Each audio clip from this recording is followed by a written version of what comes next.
Hey guys, how you going? Gwayne and I have decided to record our coaching calls leading into my next comp, which is Battle in Valhalla, the 15th of November here in Brisbane. Obviously, hoping that the world doesn't end before then. So what we've decided to do is record all our coaching calls and just digress and dissect what we're doing. I think there's some really cool information here. Like, we recorded our first one today, and I think you guys are going to get a lot of value out of it. So if you want to be a part of it, we are going to look at doing something via Facebook Live as well. So tune in for that. Keep up to date with our social medias, and we'll keep everyone up to date. Sorry. So have a listen, have a watch. Let us know what you think. All our details are below in the information. Cool. There we go.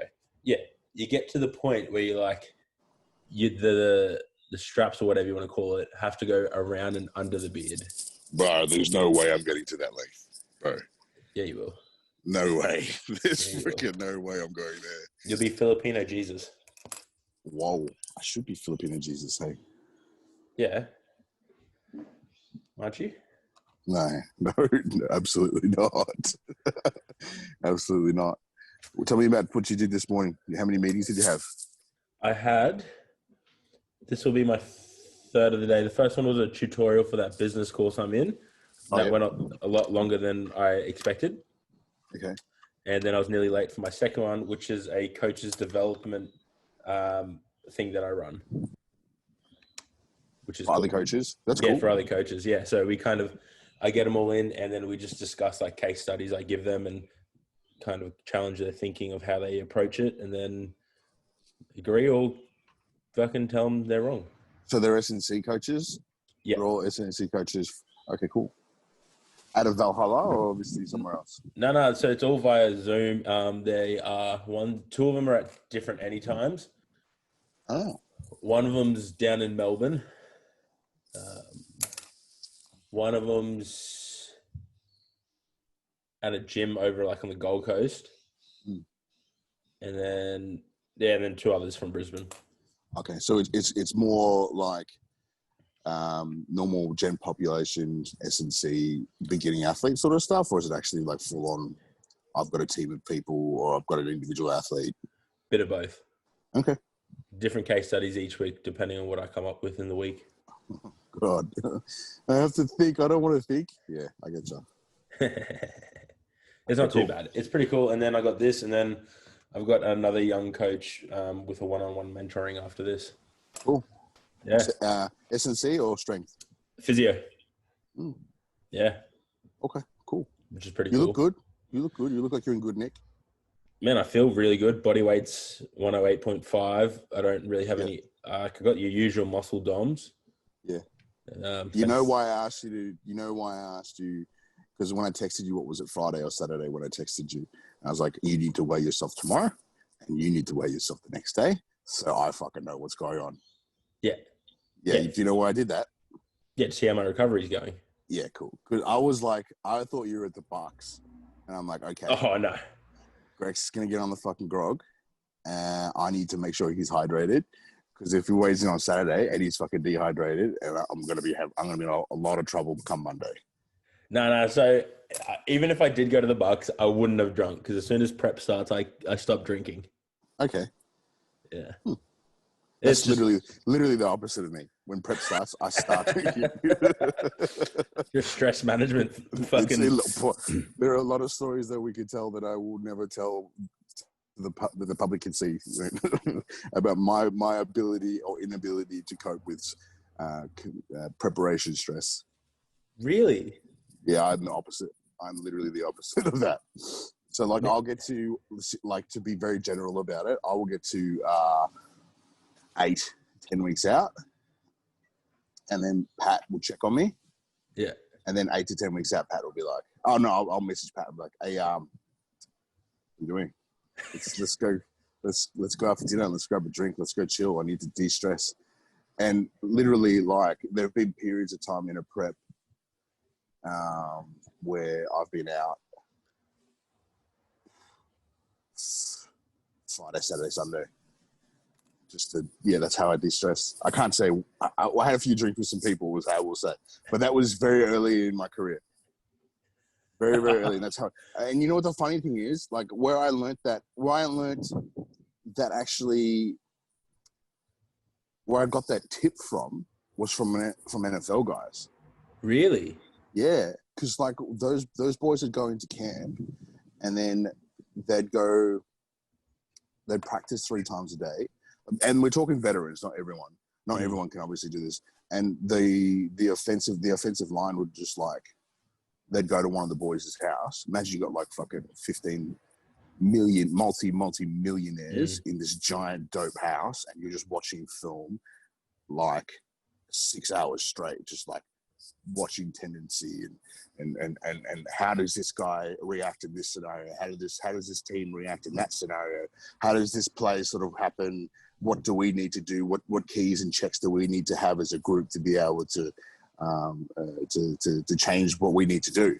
And what I learned is that obviously everyone deals with stress differently. But one of the things which I for whatever reason became very relatable to is that they would go out, have a couple of drinks away from people in the club and just relax. And it's weird. I get that though. Like I understand like the social aspect of it and the drinking aspect and like all that sort of thing. Yeah. And then like I also look at the extreme, like what Dennis Rodman. Yeah. Yes, Brandon. Yes. Yeah, that's you, bro. I've been there.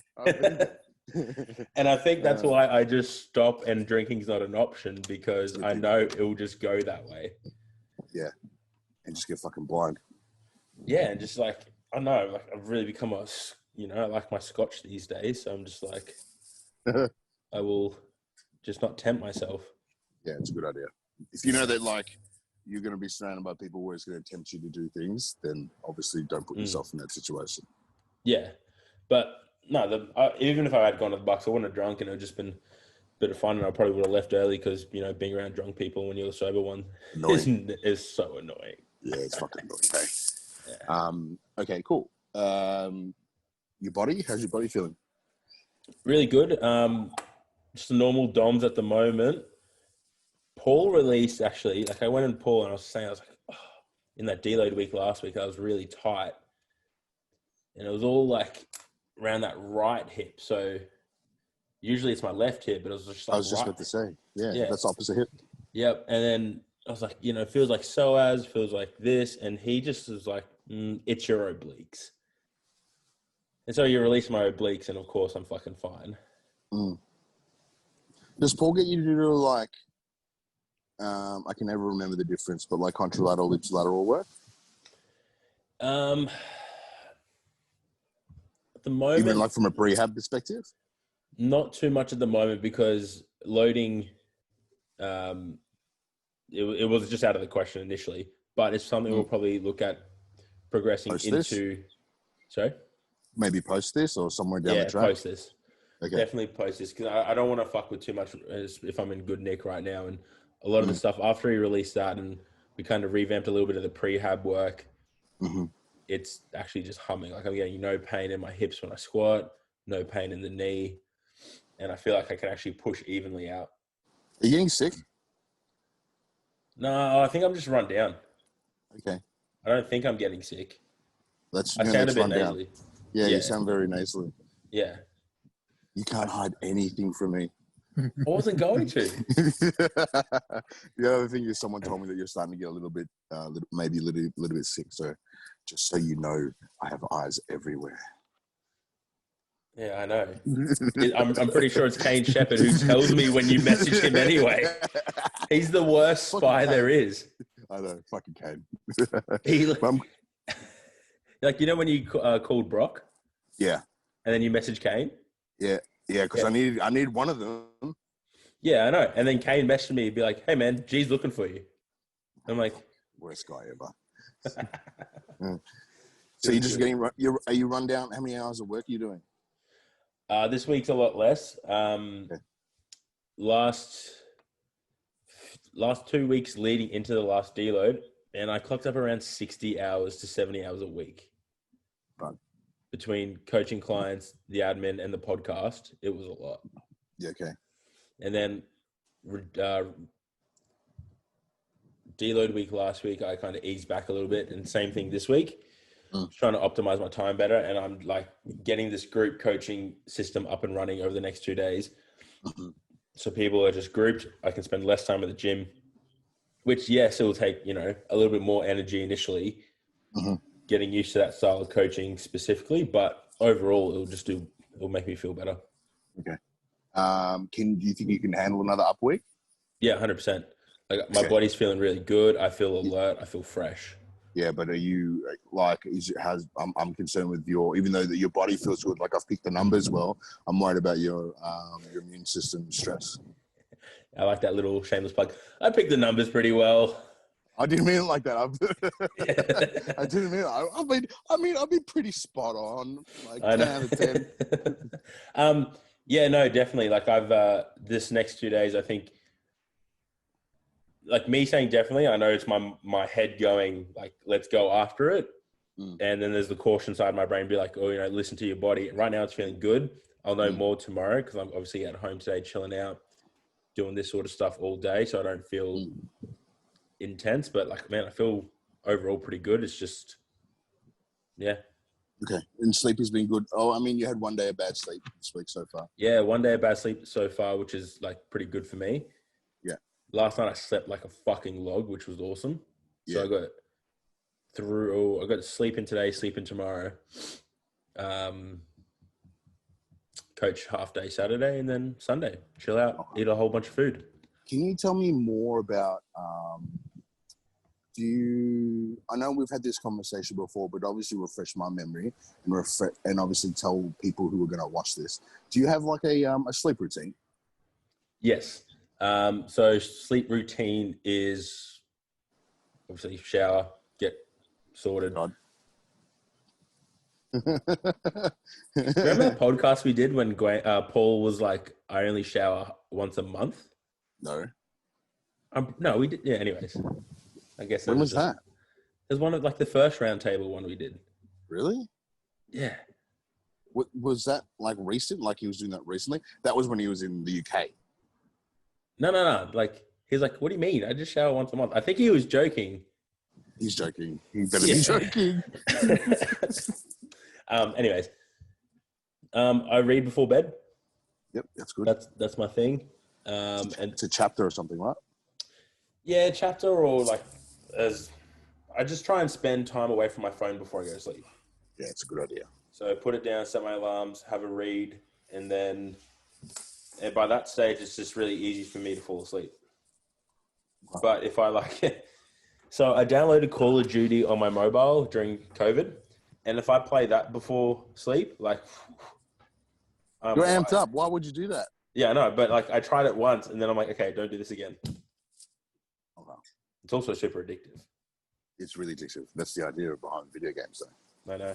Yeah. But no, that's pretty much my sleep routine. And the only time I get real disruptive sleep is usually around that Tuesday night, Wednesday night, where I've had 2 massive days, big days of work, or the squat session. You know when you get that restless legs feeling? Yeah. Yeah. I didn't get that last night, though, so I felt really good. Do you take anything to help you relax? Some magnesium. Yeah, cool. That's about it. Okay. Interesting. Okay, cool. The first precursor that I always have for people who are beginning to go off the edge in regards to like overtraining and things like that is when their sleep begins to become very disruptive. That is a real easy, quick indicator that things aren't going well. Like you're tired, but you actually can't sleep. Easy indicator things are a bit fucked. And we both know the value. Is that too windy? No, I can hear you. You hear me fine? We both know the value and the importance around having quality sleep, but also enough quality sleep. Yeah. And it's something that we've talked about a lot before. And it's something that even still, I don't think people are really sort of seeing the value and the importance of having that in your routine, because all these things that we're talking about are things that are in your arsenal to make you a better athlete. Have you managed to save enough cash or put some cash away for a Fitbit yet? Oh, yeah, I just haven't bought one. Okay, cool. Okay, cool. Get one because it's all these things like your food, which I want to talk about as well. It's all data for me. It's all information for me to be able to sort of tangibly go, hey, okay. Although this may not be 100% accurate, it's something. It's something in front of me where I can go, okay, I can make a quantifiable decision that, hey, you know, his recovery has been X, Y, Z. We should be in a position, best effort to be able to execute ABC. Yeah. And if we aren't in a position based on the metrics that we've obviously set for ourselves, then obviously I've done something wrong. So, or I've overlooked something, or you're lying. I just take note how big that head is. The other thing though is like with that Fitbit, it kind of takes what you can't really measure, you know, like an intangible measurement, and just makes something tangible so you can, as you said, quantify data. Exactly right, which is great. Like I said, it may not be 100% accurate, but it gives you something. It gives you something better than nothing. Exactly right. Yeah, exactly. It gives you. I'd rather take a little bit of something than absolutely nothing at all, particularly with something like that. And obviously with the underlying issue that is so important to what we need to do, both from a professional perspective, but also from an athletic perspective. 100%. I think the sleep notion, especially like if I'll use myself as an example, as like a business owner, you get caught up in the idea that, you know, that grind, and I use these air quotes. It's so dumb. It's so dumb when you understand sleep and how much more productive you are when you're not grinding and you can rest and recover and you're fresh the next day. It's there's this massive stigma that you have to keep grinding, and I'm like, but you're not getting results for yourself or anyone. You're actually digging yourself a bigger hole. 100%. Yeah. Do you know on average how much sleep you're typically? You don't sleep with a CPAP, do you? Not anymore, but I think I may have to invest in another one because I've put on a lot of weight pretty quick. Yeah, you have, big boy. There's the caption. The caption photo. Just post that up. Yeah, you are, big boy. Yeah, you are, big boy. So, okay. See, even with the CPAP, it tells you how many hours that you've had the CPAP on. So, I would never expect anyone to do the hectic shit that I do. So, what's the hectic shit you do? CPAP, Fitbit. Like my last meal is like between no earlier than like 30 minutes to an hour before bed. Depending on how like anxious that I am, I have varying levels of supplements that I take to obviously help me sleep or help me relax or just sort of shut off. You know, melatonin. I'm really lucky that a friend of mine gave me a heap of magnesium. I've been playing around with different types of like CBD and things like that as well. How's that going? Was really good, but I think it's just one of those things because it's not like made by a big pharma company or a real business or real like business where it has safety precautions and things like that. Like I had like maybe 2-3 bottles, like 30 ml bottles of CBD. And then I went through that in like 4 months, but then the next batch of them that I had wasn't the same. So I thought that was interesting. But look, if we were to, in the next 12 months' time, 2 years' time, we're in a position to leverage products like that. It is really good. I've used it before, particularly from an information perspective, which we do need and we don't need, but also from an anti-anxiety element as well. There was something else I used. I can't remember off the top of my head. Fuck. Doesn't matter. I'll remember it next time. It'll be next episode and everyone's like... It'll be a week. It'll be, you fucking bastard. But you're saying like obviously sleep disruption's a massive indicator. One thing I always look at as well is as soon as someone starts telling me that they don't want to eat or they've lost their appetite. That's a massive sign that they're at that point. Yeah. Because ideally, like we're putting our body through, doing some big shit. We should be hungry. Yeah, well, you should be hungry. And that's the other benefit of the of tracking data. Obviously from a training perspective, but also from a food perspective, from a sleep perspective. hydration, all that sort of stuff, you should be able to get some sort of indication like, okay, this is fucking falling off the deep end. Is my athlete doing less in the day so that their appetite is decreasing, or are they like, is it a combination of their poor sleep or their bad stress, all that sort of stuff? Because, for me, with the level that I was at, like, it didn't bother me that I wasn't hungry. Like, I don't think I was really ever hungry. I just ate because I knew I had to eat at certain times. I think it becomes part of it though. I think because I'm also in a massive calorie surplus, I'm never hungry. Yeah. But I just have to eat. Yeah. It's yeah. Yeah. And the thing with the Fitbit is it also obviously tracks your steps. And your activity. So that's good as well. Is there any other indicators that you leverage to get an idea of if your athletes are just probably doing a little bit too much? I can just I think because I tell by looking at them. Yeah, and that's the thing. Like, I work predominantly a lot of face to face, and you can tell as soon as they walk in, it's like, and you're like, "Oh, let's pull back this week." Body language, mood, behavior. Yeah, 100%.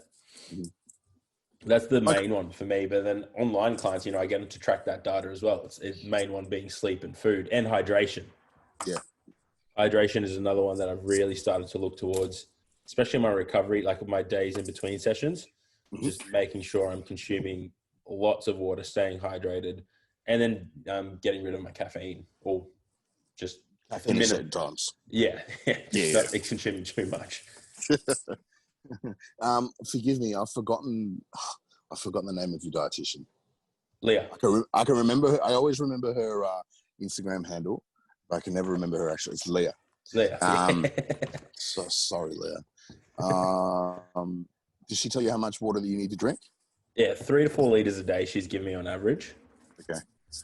And then food-wise, she's set me minimums for my off days and my non-training days and my training days. Yep. And I'm not dumb when it comes to food. I've got a bit of knowledge and education back in food from back in the day. So we kind of work together and we've set macros around, so protein no more than 220 on non-training days, 250 on training days. And then carbs training days are 700. Non-training days are 550. And then the fats make up the rest. Yeah. Which is around 140 grams. Is any of those carbs a derivative of carb powders and things whilst you're training? Just some Staminade, not specific carb powder. Okay. And your guts is good? Cuts have never been better. Speaking of the devil, Amy just messaged me. Amy just messaged me with a DM. I don't know what the hell this is about, but it said the DM was, "You're so sexual today." What is that even about, Ames? This is the snippet that I'm going to post on the Instagram as the people are going to buy in. She makes me laugh. Okay, cool. The fact that you're recovering, the fact that you're not having really any sort of joint issues makes me happy. Your body weight is staying the same, which is great. Sleep is good so far. Cool. How do you think you went this week so far? I mean, we've still got 2 more sessions for the week, right? Yeah. So we got the upper accessory day with the overhead press, and then the deadlift day, which I don't know how I forgot. I feel like I've gone really well. I was really, I don't want to say anxious because anxious isn't the right word, but I was definitely excited, nervous when I saw the numbers, the bench, especially after the fucking heavy dumbbell press. I knew the 125 for 5, if I didn't have the dumbbell press before it, would be fine. Yeah. It's the fact that I had to heavy dumbbell press before it that I was like, ooh, this is going to be a challenge. Yeah. And so that went really well, I think. And again, benching without any sort of ab pain or hip pain. which is awesome. That's great. And then squats, man, like I'm fucking still stoked about those. Mm-hmm.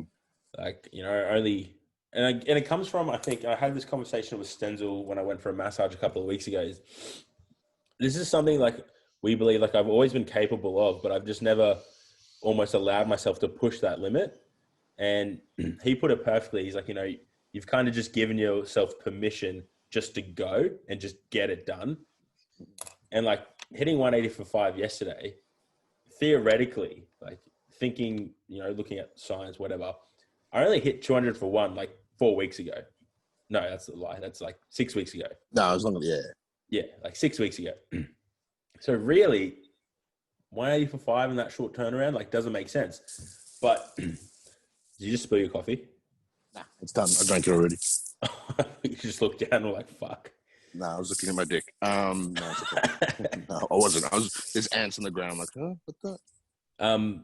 No, like squats have just kind of opened my mind to be like, oh, fuck, what am I actually possible of in sleeves? Mm-hmm.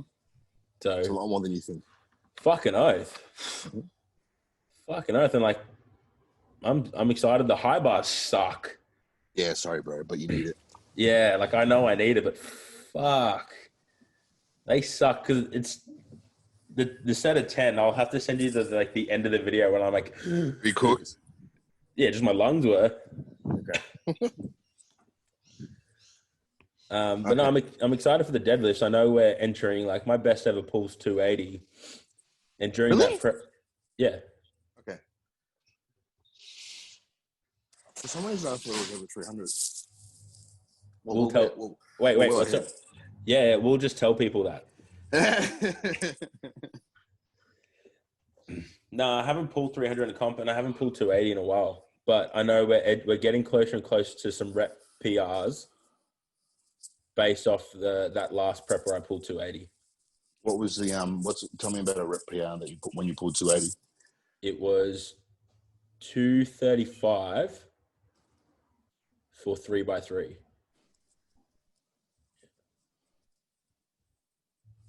Well, what are we pulling this week? Like 220, 220. There you go. Yeah. You're pretty much there anyway. Yeah. And I've always been confident in my deadlifts. I know like it's something that I've never overly pushed in terms of volume and build a lot of the strength around like accessory movements that would benefit the skill of deadlifting. Yeah. And the quick short answer of that is squatting more. Sorry? The quick short answer of improving that deadlift quickly, particularly for yourself and a lot of other people as well, is squatting more. Unfortunately, it's squatting more. And you know who told me that as well? Yeah. Terrence fucking Titus. There you go. And he's a fucking goat. He is the goat. Yeah. When I pulled 400 in the gym, that was the prep where I squatted 380 bare knees or 390 bare knees.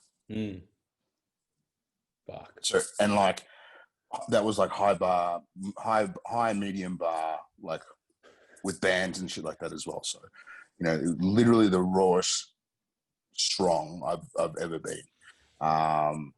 And typically, like you don't pull with you've had back problems before, but you don't typically, like from what I can see, I wouldn't say it's a lower back problem. It's a position problem and a lower body problem. When I had the back injury, like when I nearly obliterated my QL, it was a positioning issue. It definitely wasn't a lower back issue. Yeah. The only thing that I would say with the deadlifts, and obviously we're finessing right now, we're like splitting hairs, is like what I would be saying is, yes, there is a time where we need to like flip the switch and get fired up. Right now, we should be simmering. That's where I would like your mindset to be. It's just sort of like, just let it, not boiling, like overbearing, but I would like you just to like simmer right now, because the reps that we need to be able to execute at the moment, we need, there's still a high level of you need to be really sort of honed in with your technique. And there's a couple of times where I'm like, you rushed that and it could have been better. And now we've used more energy than we really had to. Yeah. And that's actually one big thing I'm working on with my sports psych. Ah, is about conserving energy when it comes to deadlifting.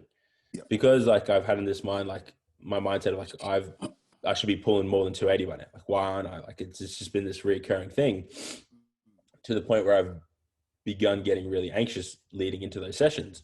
So then I'll be too over the top. I'll be boiling instead of simmering, and misexecute, or I'll rush it and I'll be like, fuck. So Yeah. we've implemented a few strategies to really keep that back and be like, okay, cool. We need this energy, like this anxiety, this energy I'm feeling. It's just fuel for my deadlifts. Yeah. Keep it in. I can't expend it doing dumb shit like worrying about fucking executing on something I know how to do. Yep. So we've implemented that and set like flags, or like I guess you call it markers. Yeah. Focus on 2 to 3 things, and then just execute on that. That's going to result the big thing. Mm-hmm. In a perfect world, how I conduct myself and and the expectation that I have with lifters and field athletes is that they be able to execute whatever it is that their sport requires of them without having to think about it. Mm. So I should be able to educate you and guide you to a point where you're lifting, where you're at peak performance, but you get to a point where push comes to shove, you need to be able to flip the switch and go to 10, but not think about technique. You should be in a position where you can just react, leverage your mental state, but also obviously execute that lift at a high level.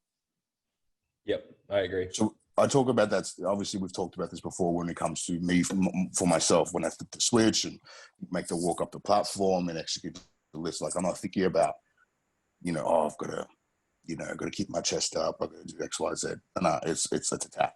Let's go. Let's shoot the basketball. Let's whatever it is. So same sort of thing. We still. I like that you're very conscious around improving your technique with the bench.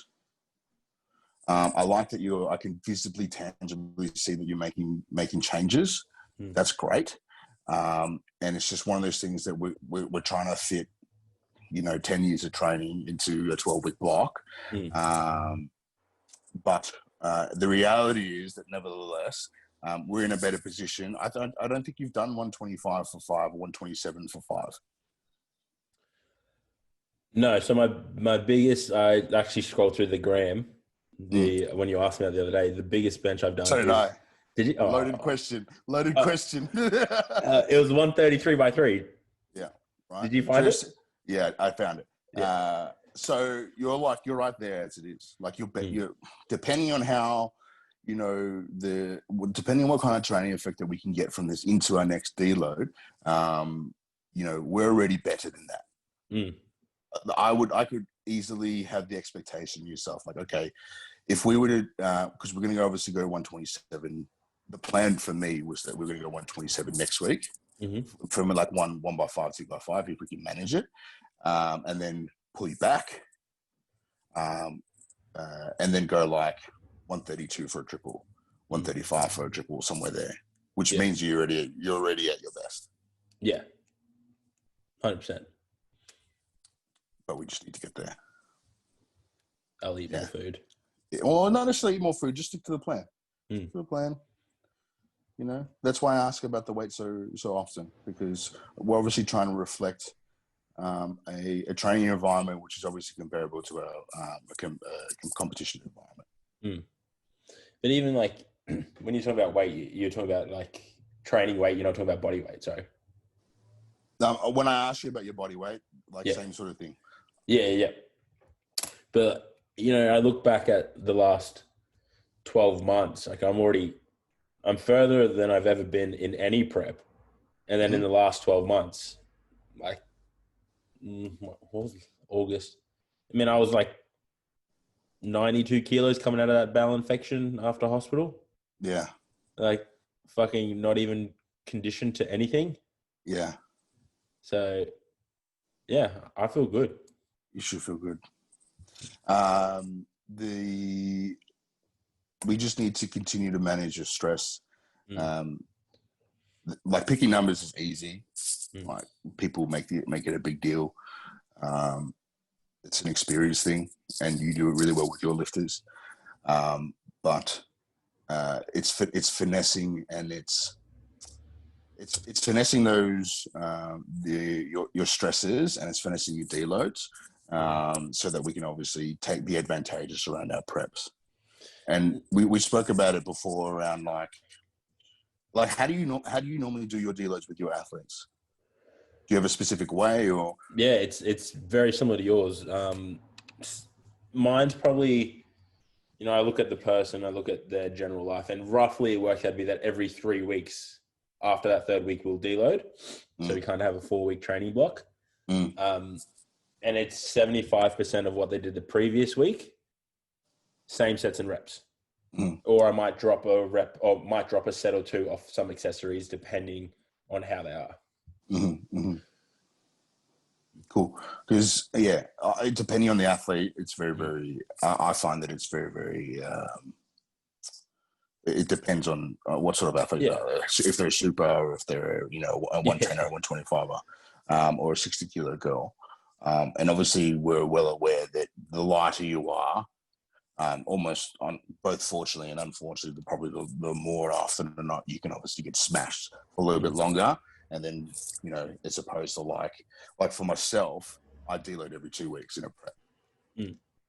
And that's something you've we're only 4 weeks into this, but you called a deload after 2 weeks, and I was like, early? You thought it was early? I was like, what is this? And then it fucking worked. Yeah. It was the best thing I've ever I was like, hat off if I was wearing one. Yeah. But and it's now obviously you can only make that if you have the data, or if you're asking the right questions. Yep.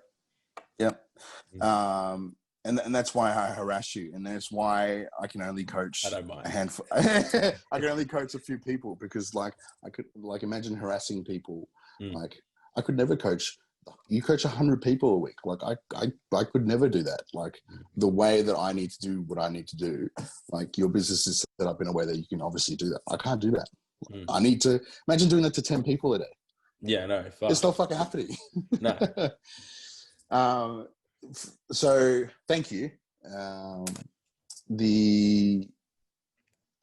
It's important because. And the reason why I did the deload at 2 weeks is because I know your stresses. I've been up there around you, so I know how much you do. And it's just having an understanding how your lifts move, and obviously having all the variables that we do have. The purpose around that, and everyone does deloads differently. Some people have a set amount, I know with a couple of other coaches, they have set amounts of periods of time for when they deload, and instead of going squat, hack squat, leg press, and leg extensions at whatever percentage or whatever intensity on a deload, they actually look to match the same intensity of those execution of those lifts and just pull off. And not do one exercise and treat that as a deload. But my concern is that deload is not obviously just physical. It's a mental thing too. Everyone's human. We need to be considerate of the fact that people need a fucking mental break as well. And as we know, where our body is a direct reflection of where our headspace is. So if I'm in a good mental headspace, I'm going to be happy, I'm going to be more able to be able to execute in the gym or execute on the field or whatever it may be. So we need that mental break to be able to correlate it straight into the physical requirements of our training. So for me, that's once every fortnight. For you at the moment, we just ride the wave, because I need to, this is the first real prep that we've gone and done with each other. I need time, and I'm just reading you, reading how you look, reading how things move, and reading the data that you give me to be able to make those decisions. And look, I've fucking made mistakes before. I've made a lot of mistakes where I've cooked people and been like, oh well, I fucked up, and it's too fucking far. It's too late now. You're that meme where the dog's in the house on fire, and it's everything's fine. Yeah. Like I've been in positions where I've like been coaching athletes and like they've been fucking smashing. I'm super proud of them, and it's like sometimes very surprising how well they're actually going. And then like we'll go from a 5 to a triple with a deload in between, and they can't move the bar off the floor on a double of the triple weights, which would have made sense. So I've cooked them further back, even though things are moving really well. Yep. And we've all made that mistake, but that comes with time in the game and experience. Yeah, and it's time with knowing the individual. Yeah, and that's what it comes back down to. I use Pagan as a reference for a lot of my guys. Like I can read that guy like a fucking book, and I can pick his numbers on a day like a book. But I've been coaching him for long time, 5 years. 5 years. Like I know what his training style is like. I know everything about the guy. So it just comes with time and experience. And you know he's missed 700 pounds 6 times. No, he got that straight away. He missed 300. my bad, 300. That was still the funniest thing. And you know what? He also missed it when he wasn't coached by me. So. Oh, really? Well, this joke's not funny anymore. My plan, you know, if we're gonna go come your deadlift session, I think there still should be maybe a rep or two in the tank. It shouldn't be. I think it will be very. What's the word that I want to use? I think it will be smooth. It may be a little bit difficult, but I think the plan is, if everything goes well with your sleep and you don't come down with a bug and things like that, that we'll go up again next week, and then I'm going to pull you back, and then we're going to move into triples, and I'm going to change the exercise selection a little bit to moving more into that sort of peaking phase. I like that. Now, one question I do have, and only because I'm getting asked this by my own guys, why the heavy dumbbell press before the bench? I'm trying to force you to pre-fatigue the work. You need to be able to. My issue with you is that there's not enough of you.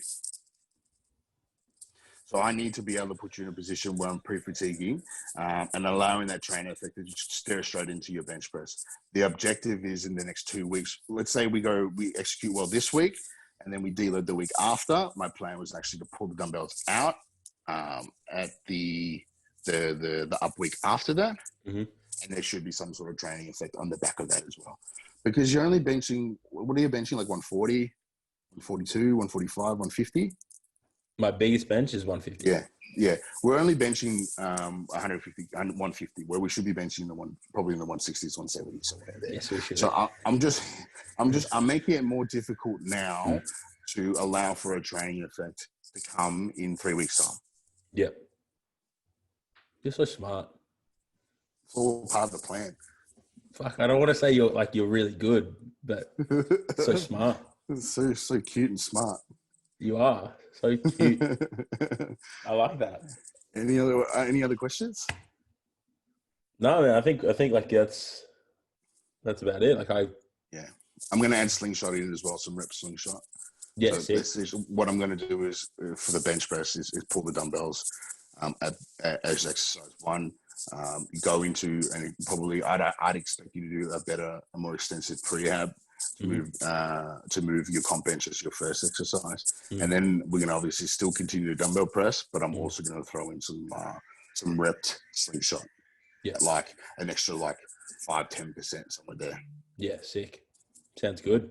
Yeah, I like that. For everything else, I'm just going to keep the same because we're moving swimmingly. Yeah, we're simmering. You know, when you use that example, I was thinking of when you boil pasta and just before it boils, it's got those bubbles that come to the top. That's the idea. I only just, it's not because I just boiled pasta, so. So Italian. Yeah, boppity boopy. I've never heard Frankie say that. Whoa, Frankie, yeah, he hasn't said that, but they said it in Family Guy, so it's all good. I'll have to send you that YouTube. Please do. I'll send it to Frankie and say, gee, thought this was you. Don't do that. can do that. Frank has my personal number. He'll call me. That was your own fault for giving it to him. Oh well, I'm not gonna not give you your old man my number. Yeah, I was gonna say I should just for people who actually watch this, Frankie's my old man. Yeah. Oh fuck, easy man. I like it. Cool. Mm-hmm. Let's go. Everything goes well. Let's maybe catch up towards the end of next week and do it again. 100%. I like this. And we'll go over the plan for the next up week, and we'll reflect back on the week before. Done. Cool. Sounds like a plan, man. All right, brother. You're the best. Have a good one. Boys.